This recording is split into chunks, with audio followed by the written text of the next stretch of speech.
Tai le lo fole tua wa. Tato lia mai le nei sapat. Wa. Toi foi tato si tulanga sa tato ia na tau sanga. Tato ke fai lotum tapua ai mai tonu tato ainga. No fa mai yo. Pepesi pea. Ia ono fa sama le muina se tato wola vai. Le wala yon tato tapua ai mai tonu tato fali maota foi malao ainga te tas. Le tai mi lava le ni tas. Le tula se fulu. Tai au le sa. Ia fa tasi le vi inga mal fa ftai le tua. Sulai nai lo na lofa. Ala tato tapua i le tua. Tato pese lua se lau se fulu ma le lua.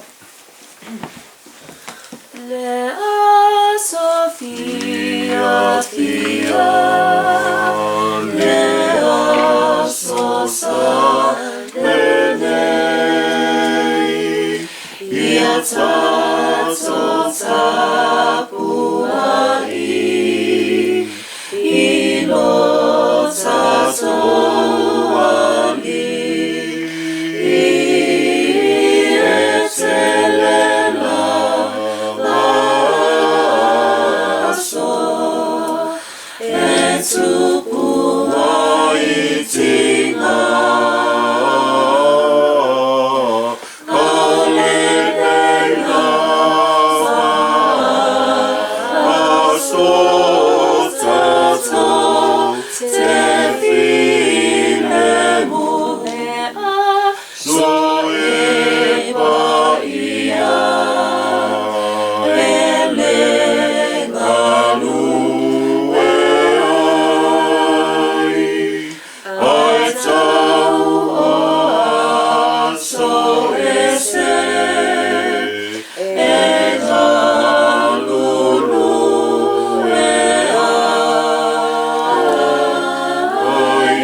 Tua pa iai le tua sili ese le tua le lofa tu noa le tua foi o le fa maoni e moli mau le aso ma le aso i lo lofa ma lo wanga le mai a te mato a wawa e sio mea pea i mato i lo file mu ma lo saunga le mu a mato whenga iai ma whita o wha mai o lo whenga i mai mato ma le lalolangi atoa. O le tāla ai whai to o lo whali tā puai e pei o na masani ai. O no le pui ngā lava o si o mātou wola mā lolo ina. Ai o mātou tā puai atu whale a inga mai yo mātou ainga tai tas i lo waso sawa e au mai. Wa mata mai lau au na whaiwhi au ma le ainga. Mai mātou uma o lau lafu mā moe. O mātou moni mau pēa i lo mana lawe ai. O wā ole ai lava se tala e whapole nai mātou. O wana ole leo le oli o la ngona ina pēa i o mātou loto. Whaftai le nawa yaso o tuana iai. Le ta ape atu o i mātou ma lau whanau. Wha moe moenga ma le wala o ina. E maise le ola o o ina. Whaftai fo i tapo i ngā mātua. E maise o tāle talonga. Au nei so se fata fai taulang. Whaftai lau tala le lei. Peo na mātou wola i nei. Wo fai lea ma o mātou au wala i lo manuia. Whawhitai mo le nganga pa ia ma lona fisoa soani mai. O lo mātou malo si lilo lea. Tau to lo ina lo mātou wola. E whasil silina ai lo mātou nganga whawhitai. Ono Yesu ke riso lo mātou wali i. Ma lona soifua o foina mai. Ni sauni ai le whalatanga mo mātou ngā. Ye lau fio pēa le vi inga, le whamanu ma le whane tanga. Ono lo walofa wa siri lava lea mo i mātou. Panga lea lea li ie. Eo i lava iso mātou tau tau o lo swafa ma lo walofa ma lo wanga le lei. Ai o mātou lava o le whanau e ang sara. Ile ai so mātou ato atoa. E anga sala lava i mātou le li e. Te le mano noa i o mātou se ma vai inga whal tangata o le nei la vola. O e si la fia le li e. O mātou atu i o luma le li e. Whamangalo mai la mātou i fonga nei. A vea lava le taulanga na saunia i Yesu mo i mātou. To e fuata ina ma whanau fowina ai lo mātou nei tāpua inga. I saunia i pēa le li e o mātou tangata. Taito tasi, i le tino, i le mafau fau ma le ngā. A waso mātou wola fau ngā ina, so se ala o e fina ngalo ai mo i mātou. A wase manuia o si o mātou nei a inga. E maise so mātou wola whao ngā ina mō lau e kālesia. Ia tupu pēra loto fia ia te mātou taito tasi. Mātou te whai ai le mea sili mō se vi inga o lau fio le matai o le ngā lue. I whamanuia mai o mātou a inga tau wāti ae. Pēra mātou nonofo au mawai le nei atunu. Whamanuia lau au na whaiwhi au ma le tō lua ma le ainga. Whamanuia lau e kālesia i ainga te tasi. Whamanuia mātou whānau. Tui nā atu i lau fio le li e, i la tō uma o lau fio maua lau fiso swani. E o mamai te tono ainga, whare mai manofuanga o e mātua. E whamaloloia i la tō, e ala i tonga fitinga ma vai la au saulia. Whalangolango mea uma i lo mana. I te tupu ai wawenga i le soifua ma le olo o lau whanau. Whafoisia lo la tau malosi. Whamawhanawhana foi ma whamaise pēa lo ngā. Ia i la tau o maua pēa i whanoa noa. Whamanuia i la tau. Loa o tau ina i kolisi whawhaiwhi au. Walau ngā luenga mo a tai au. Whamanuia nei o mātou ainga uma, o loo au mau i leitu ma leitu o le lalolangi. Ai maise lo mātou watu nuu i Samoa. Whailoa ai mātou i o luma, ia mātou talsanga mōlia i le aso ma le aso. Whamanuia lau e kāle si au au, Le nei vai aso fou le li tau tai pea la ufio te tangata malana I lona whātau nuina. E mai se le nei vai tau whamai o lo tupu pea I le nei la lolang. Le aiso mātou malos wana o la ufio e ala I lo mana. E mātou te saunga le muai. Pamanuia au au nanga ese o foina mai au wale manuia lau tele o tangata. Yo nisi o mātou te tāna. Tele pea te talo le leoa I le loto o le tangata. Whaia pea lo fina ngalo. Ai mātou te fia te talo pea I le te talo na ea o mai. Lo mātou te mai o I le langi. Ia pa ia lo swafa. Lo mai lo malo. Ia whaia lo fina ngalo lo langi e pe en whaia le langi. E whai mai a te mātou le asinea mātou me ai tau le asu. E whama ngalo ia te mātou ia mātou ansa. E pe ai mātou whoi ona mātou whama ngalo I nātu I wanga le anga mai a te mātou. Awa whoi nei teitei nei mātou whasoso. E la vea ia I mātou ai le lea. Awa e o le mālo malimani. A toa malivi inga e whapaula. Amen. Ole whaitawina le whioka le tua. Tusi whaitau. Ngā ruenga le au apostolo tau mua. Al foi upu e se fulu ma le lima. Whaangata mai le lua se fulu ma le ono.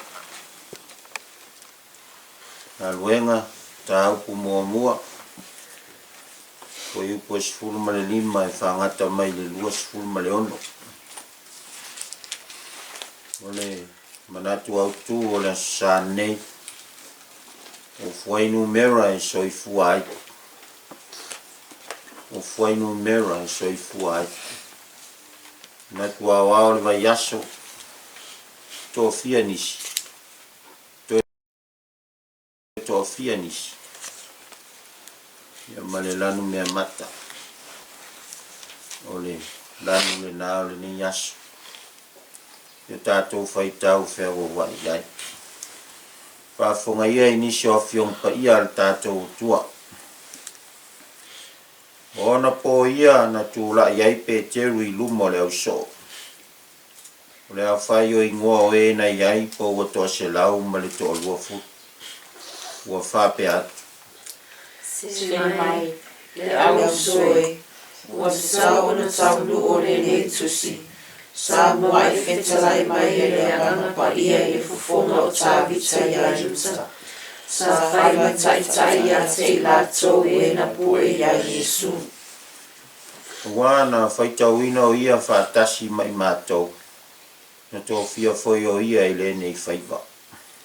Na whaatau foi e le nei tangata le whanua I le tutoni o le ame o le anga. Na tito foi o ia. Ua pai no na manaba, ua masai whafono na ngā au malava. Wailo foi le nei mea I lātou uma wana nofo I Eusalema. O le mea wa ingo ai le whanua I la lātou lama ngangana. O ake le tama, o nona winga, o le whanua o le toto. O awa tūsia le tūsia salamu, ina tūfua le mea o nofo ai o ia. Awa foi ne ia I se le mawai. I le mea lea, ia whai na whaiva mo se tasi. O le nei, e te tau na whaima moli mau whaatasi mai mātou nei, I lona to e tū, o se tasi o ia tangata sa whewai mai tātou I ona pō malama. Au whe mali wai le li o Jesu mai tātou. E afua mai le baptisoma Ioane. E o lava le aso na ane ane o ia na ia tātou. Ona tū mai le I lātou o le toa lua. O Iosefa I ngoa ia Pasapa. O I ngoa fo ia Yuso. A toa mamatatia. Ua te talo fo I lātou. Ua whape atu. lea li e, oe o le sila fia loto tangata o malava. Ia e whainoa mai po o ai sola ua nei ua e filifilia. Na te maua le tofi o le nei whaiva, o le apostol. Na lafo ina i uta, ina i alu o ia i lana lava mea e nofo ai. O lato e whaia lea le vili a te la ua, ma ua whaasanga le vili a matatia. O na whaatau ina whaatasi lea o ia ma le apostolo e tō se fulu ma le tō atasi. Whamanuia mai le tua i tātou whaitau ma whalongo i ana fionga. Tu maua tu pea lona vi inga e whavavau lava. Tusi wa whaima matua o le koi upo e lua sifuru ma le ono. Na rātou whaia lea le vili a te ila ua. O whaasanga le vili a matatia. No whaitau ina whaatasi leo ia ma le au apostolo e tō se fulu ma le tō atasi. O le manatu au tū o le neia sā o whainu mera e soifu ai. O whainu mera e soifu ai. O ieni manatu au o le vai aso. To e toa fia nisi. O le fesili. To e toa fia nisi. Whatau ina foi le lanu mea mata. O langa fau. O langa fau. O se vaenga le tusi tātou whaitau ai. O lea whatoa ma vai atu le fio ai e sui le langa.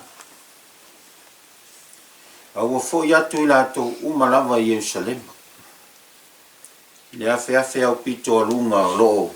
Nuno fwai le au so e to spul maltas. Pe se lau lua sfuru i lātou. Au fiai Maria le tina Jesu. Mauso Jesu. Mele to tele sa lātou mafutai. A ole ta ua ai o so o sful maltas. Ta tote toe mana tua ele a matanga ngā luenga Jesu. O le filifilia leo na so e to sfulu ma le lua. Ia ai lava na whatatau e Jesu i tua inga e sfulu ma le lua o Israel. O lea lau le a toa sfulu ma le lua. Ua toe nei o sfulu ma le tasi. Wa leo wale ai se yuta. Lona uingana. Leo wa vanol no foa. Ala leo le tūlai o Peteru. Yo la tau luma. Mo se ngangana whawhai ngofie.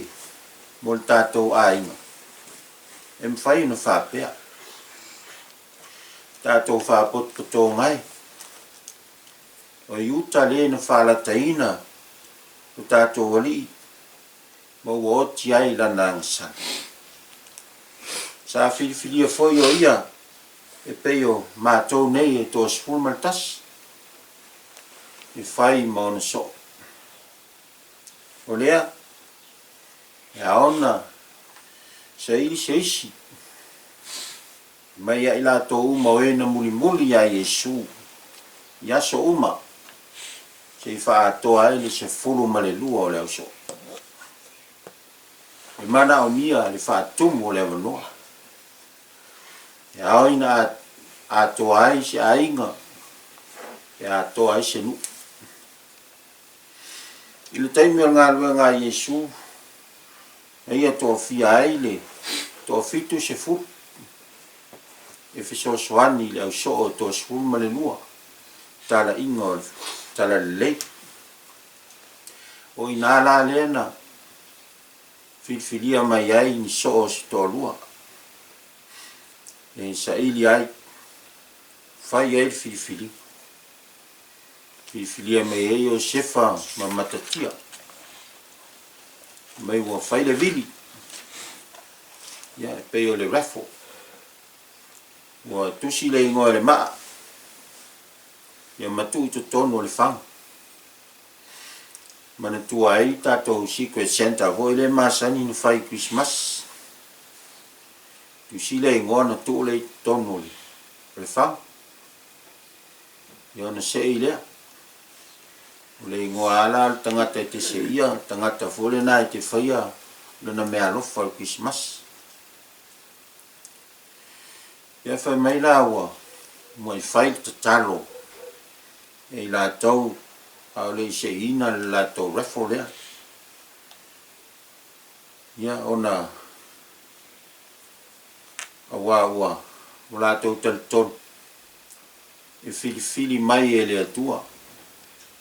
O le atua e sila i le loto o tangata. Pa u mai le maa i fafo le ingoa matatia. Le ingoa matatia i eilo na winga. Le mai o le gift of Jehovah. O le gift of God. O le mea lofa fo i le atua. Le lawa a tonu mero e sfulma le lua. A toa ia matatia. O ia o le numera, o le fuai numera lona sfulma le lua. Fe mai le autu. O fuai numera e soifuai. O fuai numera. O oe, ma. Pe ona iei matatia. A le soifuai. Tu sa lea o lo tofinga, lo valawina. Lo na winga, oe mao. I le whaanga ina mo le atua mo lo na finangalo. Le tūlanga lo e iai nei. O tofinga esi. E le whaife au. E le whalitua le whaife au. E le tina. I foi lau whaipesi. O le whai au ngā susā. Ia po le pāle mia, po le leo. Ia pe te tali telefoni. Whai ngā ruenga i le car rental. O le flight center. O le ofisa le malo. Ia po se whale ainga. Ia po se whale tusi. Whea lava lo e ngalue. Pai mai o le whai numero le nā. Oe a toa. O le nufo iuta lea ua no foi nei e matatia. Oe foi maa o e whaatumuina. Ta te whaatumuina lea wanoa lea. No winga e whaatoe oe. Whaalelei e oe. Ia tu mai fo i le tātou a inga. E le tātou tina. I maua. Tau mātua inga. I o iai fo i o tau whanau. Le tātou a inga a tole na. Ia whaila e le awaiseisi. Ia. O le a toa le tātou a inga. Nuna winga o le aise fifia. O le a toa fo i le fifia. Ai a toa. O iai fo i le fifia i tonu o tātou ai. E mana tuare saunoanga i Jesu ia iuta. O le tangata na te whalata ina le ata li o le tangata. O i tā lofa ia te ia. E le leile nā tangata pe ana le whanau mai o ia. Tātou a inga. E tā ua le a toa o se a inga. Mo le atua i ona i tū uma. Tofu lava tātou ma le nofoa tono le a inga. Tofu i tātou ma whai numera. Oe o le whai numera. Wa o fo i o le whai numera. O le whai numera fo i le nai a toa ai. Manuia o le tātou ai. E whape nā fo i le kālesia. Le alawa lau tofu. ia whātaunuina. Ia no fuia lo no foa. Nei ia whātaunuina. Lo tofi. Nei nei te iwa. Taunu le upu lea o whetalai e Yesu e winga ia yuta. E le lei lea tangata pai ana le whanau mai o ia. Pai mai le mana tuao au le vai asu. Toi tua fia nisi. Toi tua fia nisi. O le fesili. Fesili mai la ia tātou. Na ale tātou tai. O le tali. E toa tele. Walo iai tātou. Le whaitauina i le ainga o le tua. Whaitauina i tātou i le ngā ruenga le tua. O oi o se furu ma le lua. O a o le se furu ma le lua. O ia o le se furu ma le lua. E whetalai e su. E tere le saito. E fia sele sele ina. A oi titi le au whai ngā ruenga. O no naui. O le tasi se no foa. Alo tele pea. Whaatoe oi. Whaatoe au. Whaatoe tātou uma. E peila o le winga o le ingoa matatia. O le mea alofa oi. A le atua. O le mea alofa au o le atua. Totonu. O mea uma o lo whaunga aina ai lo tō ora. A tātou whiriwhiri la whaatasi ma le atua i o tātou loto. Ona manuia lea. E aon tātou whamaoni ma au ngofie. Mo ana whi au. I ngata ele ai. Ia tonu foi o ngā ruenga pa ia le atua. Ma le tala le lei ia Yesu. Wa talu mai lava le ua i tangata. Na le no foi ai lo tātou no foa i le maota o le tua. Ona o le angsak. Ai o whiriwhiri le atua i lona lava fina ngalo. E au ina mai Yesu. E pei ana ia malele mai ai le papatisonga o Yesu. Lo watali pele oi. O te fia ia te oi. Ua whātumo Yesu. Le awa noa mo lo tātou whamangaloina. Mo lo tātou whaolai. Nei a fio ifoe. Pōpua ngā. Ina ia tā sauroto. Nei tau ave o tātou ti ngā. Tau ave o tātou whanonoa. O manua o ia. Ono a tātou soli tūlafon. O momomo o ia. Ono a tātou a mia lea. O lea o ingai, while muai tātou, sai o na lunga lea. O na whaalava lava, ua mālolo ai tātou. Ia lea ua pasi mai ai tā ua leo langa fau lea. Io na winga ele lan mea mata. O le new lifestyle, new way of life. A new living, to be the last man standing for Jesus, to be the voice of Jesus Christ on the earth, to be the last number 12, that complete your family in Jesus Christ, that connect your community in Jesus Christ, that fill the space between man and salvation in Jesus Christ. A whaiwa, whaitawina whaatasi tā ua, ma le awa apostolo, peo matatia, se a la se tā tala e whai.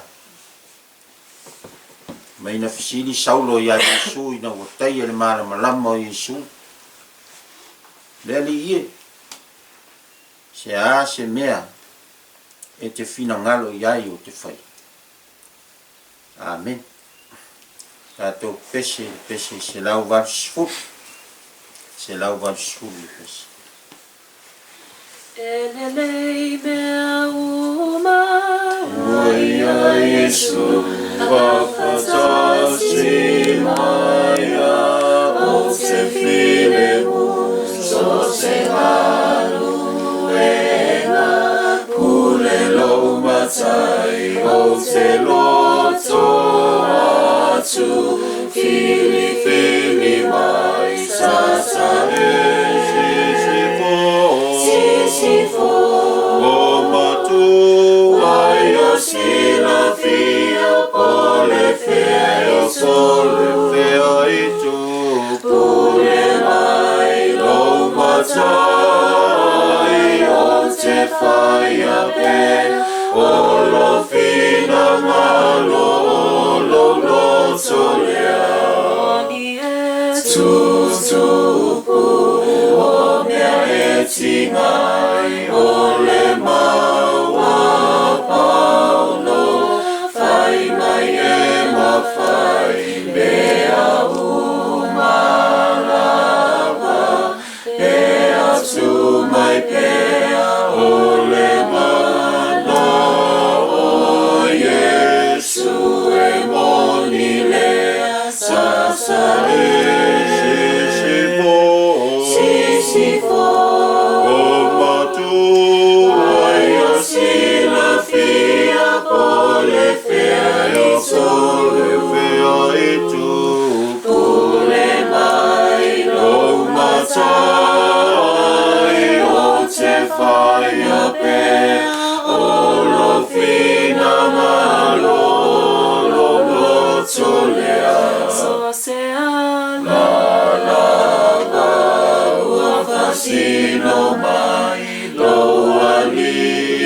Tātou whai le talo.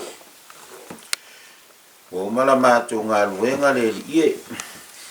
Whetalai pēa la o fio I lo mātou wola. Ia I mātou lea o langa fau. Ia to ai lo mātou ainga. E maise lo mātou wola o e vala wina. So se tō whinga o whao ngaina I mātou.